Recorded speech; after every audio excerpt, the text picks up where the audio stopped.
This is a video about how to connect the bank feed to your QuickBooks file.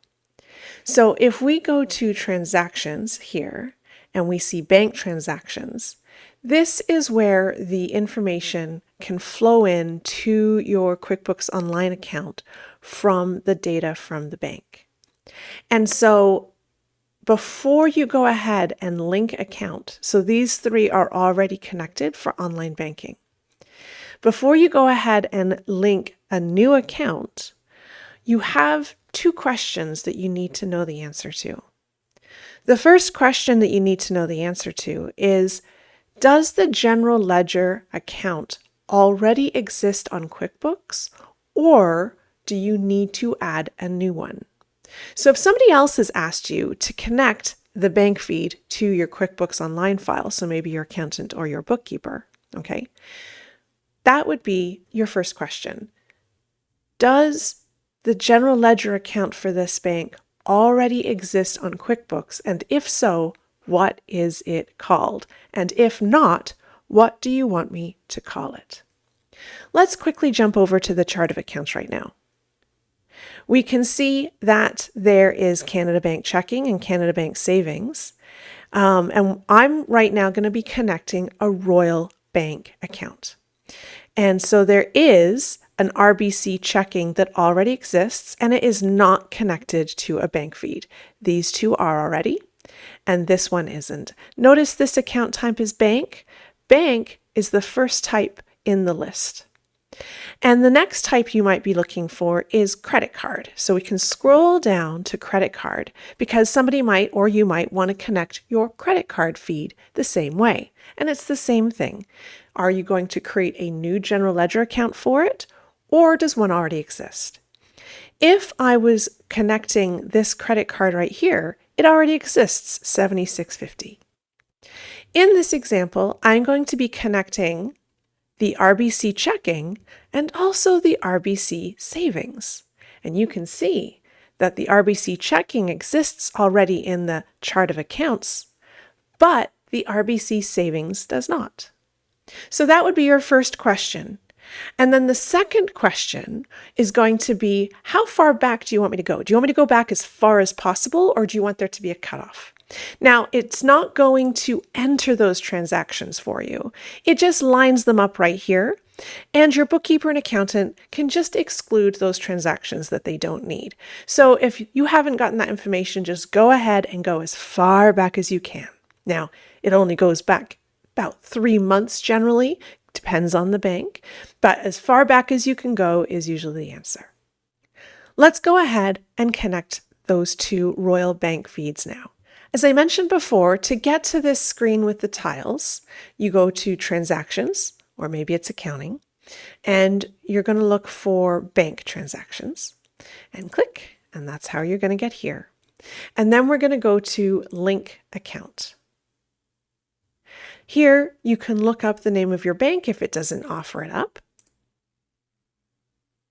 And this login screen is the login screen that you would use if you were going to log in to your online banking. So generally, it's usually the bank card number. So I'm going to put in my bank card number. Now, a lot of people feel that they want to select the autofill at this point. Do not select autofill. I repeat, do not select autofill.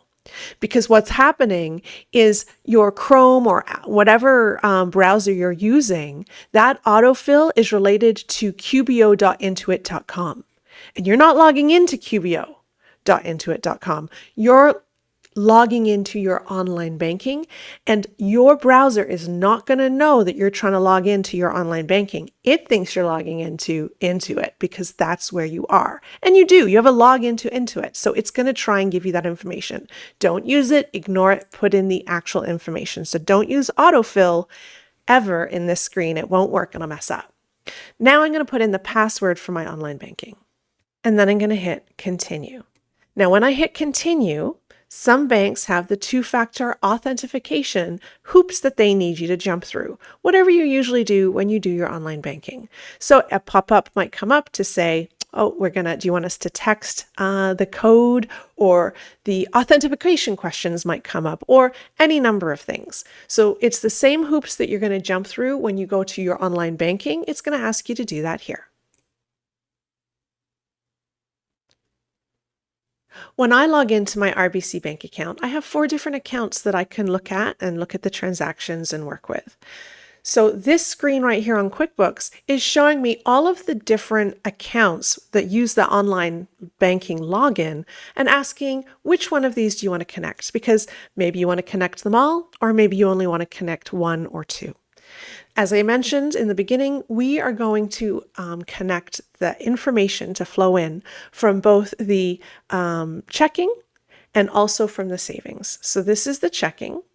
And we saw that there already existed an RBC checking GL account in this QuickBooks file. And I know that's the one that I want this information to go to. So I'm going to say RBC checking, and I'm going to say that one. Now, this is the savings account, and there is no general ledger account for RBC savings. So if I looked up here, there's nothing to connect it to, but I can add it on the fly right in here. And so I'm going to create RBC savings like this, and save and close.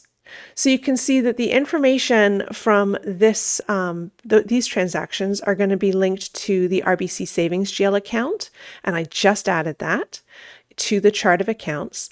And the information from this one is going to be connected to the RBC checking account, and that general ledger already existed. So I'm not going to say this year, I'm going to say last year to January 1st. Even like that's the furthest back I think that I can go, but the bank is really only going to send me the transactions from the last 90 days. For RBC, I think I've only ever seen 90 days for all of them. I haven't seen very many go back further. A few do. I think there was a credit union once that went back like a year and a half. I'm like, wow, that's awesome. But usually it's just 90 days. So I'm going to go connect.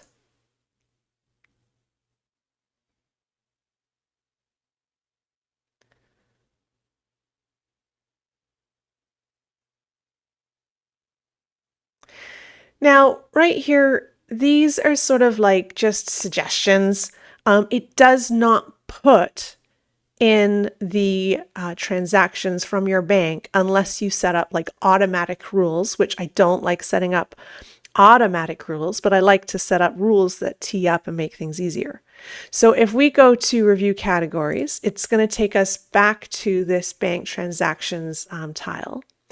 And you can see that all of the transactions for this RBC savings account are now here ready for me to either match to an existing QuickBooks entry, or to enter in manually, or to enter in from the bank feed. So it's just ready to go. No transactions have actually been entered into QuickBooks at this point.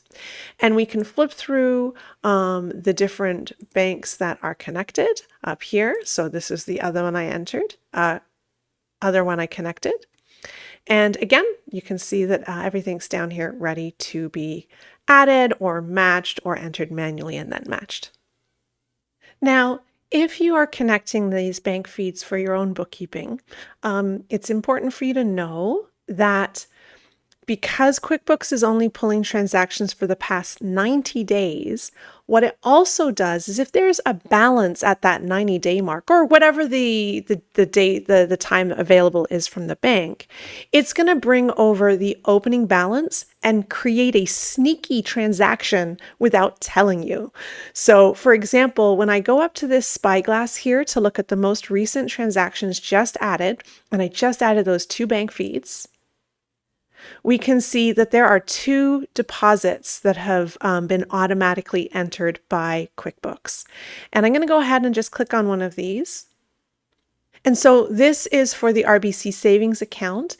This is the opening balance of that account, and it's gone ahead and put this in as opening balance equity. And so this balance could have been like, a combination of many things, and sometimes it can be obviously a much greater number. But what QuickBooks has done is it's put it towards opening balance equity so that when you go to reconcile that account, so we're going to say RBC savings here, it already has that beginning balance available for you to reconcile. But opening balance equity really doesn't tell you what the history is of that opening balance. You would need to know what transactions comprised that opening balance from before the time the bank feed came in. So what I suggest is when you see these deposits come through from QuickBooks is you could just go ahead, more, and delete. And I'm going to hit refresh here. And you'll see that now it's got a beginning balance of 0. And let's say that that was 2 or 3 transactions that comprise the opening balance. I would just put those in manually as transactions. From time to time, you're going to need to reconnect your bank feed. And it's either going to be you reconnecting your bank feed for your own bookkeeping file, or maybe your bookkeeper or accountant has asked you to reconnect the bank feed for them. Now, you can avoid this simply by going to your bank and asking them for a limited access bank card for your bookkeeper or for your accountant or for your office manager. And this limited access card only allows for bank feeds to be connected like this, and like it's only for viewing. They won't be able to do any e-transfers or anything. They can just look at the bank statements or connect the bank feed or look at e-transfer details. And so I highly recommend that you jump through the hoops to get that done, and then you'll never have to do this again because somebody else is going to be able to do it on your behalf. So whoever is needing that information into the bookkeeping file. Now, why would you have to reconnect all the time? So if you reconnect every, 90 days, that could be because the online banking times out after 90 days. Or if you're finding that you're having to reconnect every single time, it's because of the two-factor authentication or verification questions. There's an option to have that ask every single time, and that affects your QuickBooks connectivity also. And so if you got that set to ask for those verifications systems or do the TFA every single time, or if you have a bank account that only allows you to do it every time, that's why you have to reconnect like this every single time. So maybe you want to turn off that always ask me option if that's the issue that's affecting you. So how do you reconnect? Well, a lot of times when you'll come in, you'll be going into this home page, or you go to transactions, bank transactions, and that'll bring us to the tiles. And the tile that has the problem, and there's going to be a couple this time because both of the RBC accounts have an issue. You click on that, and now you've got this box that says complete secure connection. And it's just like how we did before. We're going to put in our online banking information, and we're going to enter the verification questions or the two-factor authentication. So right now, all I need to do is answer the questions in this case. Sometimes I have to put in the login information again.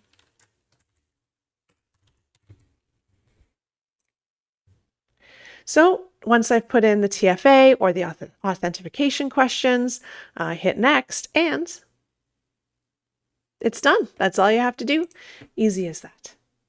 Of course, we would flip through just to make sure there was no more orange exclamation marks to say that there's an issue. And because we did the RBC authentication questions, both RBC accounts are ready to go.